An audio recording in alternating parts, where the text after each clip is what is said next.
Former President Donald Trump is expected to appear in court today. We're also focusing on key elections in Chicago and Wisconsin. I'm Jeff Pierre, and this is The 7 from The Washington Post. It's Tuesday, April 4th. Let's get you caught up with today's 7 stories.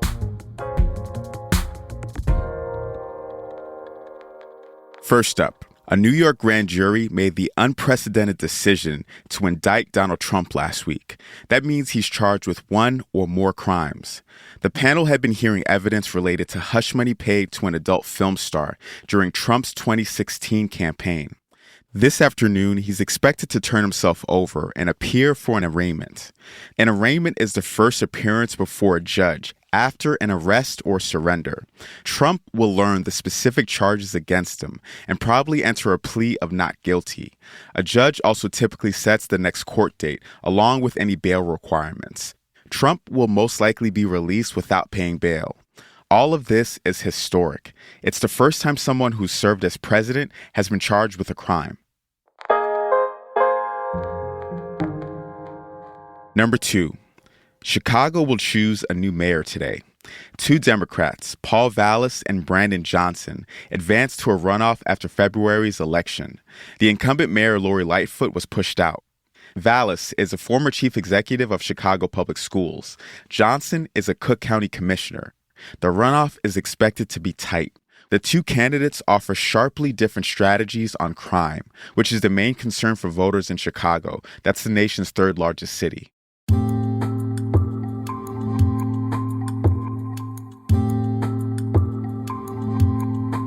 Number 3. There's another key election today in Wisconsin. This one is for a seat on the Wisconsin Supreme Court. It's become the most expensive judicial race in U.S. history. The 2 campaigns have spent more than $30 million. It's getting all this attention because the election will determine whether liberals or conservatives control the state Supreme Court. The court has major decisions about abortion and redistricting coming up, so the results of the election will have a big impact on the state's future. Number 4. Finland will officially join the NATO military alliance today. NATO Secretary General Jens Stoltenberg made the announcement yesterday, 5 days after Turkey's parliament approved the country's membership bid. This is a historic week. Tomorrow we will welcome Finland as the 31st member of NATO, making Finland safer and our alliance stronger. Finland applied to join after Russia's invasion of Ukraine last year. This will be a historic shift for the country and will double NATO's land border with Russia. And experts say this will transform Europe's security landscape. Story number 5. California's snowpack is now one of the largest on record. A key survey this week found near record depth and moisture. It's 3 or more times greater than normal in some areas of the Sierra Nevada. This is a big deal because California's snowpack typically peaks in April. This month's data will inform how the state decides to manage its water supply over the next year. But even with an incredibly wet winter out west, 7 states, including California, will have to make unprecedented cuts to how much water they can use from the Colorado River. And states can't agree about those cuts. A bipartisan delegation of senators started a 3-day trip along the river yesterday to push for an agreement.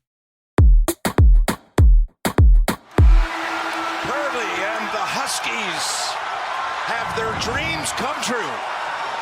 Connecticut won its 5th NCAA men's basketball title. That's story number 6. Last night, the Huskies capped a dominant tournament by defeating the San Diego State Aztecs 76-59 in Houston. Tristan Newton scored a game-high 19 points. His teammate Adama Sanogo scored 17 and was named the tournament's most outstanding player. At 5 titles, Connecticut is now tied for 4th place all-time with Duke and Indiana. UCLA has the most championships, followed by Kentucky and North Carolina. And at number 7, NASA named its crew yesterday for the first human moon mission since 1972. 4 astronauts will be on board, including the first woman, African American, and Canadian to fly on a moon mission. The crew is set to fly around the moon next year.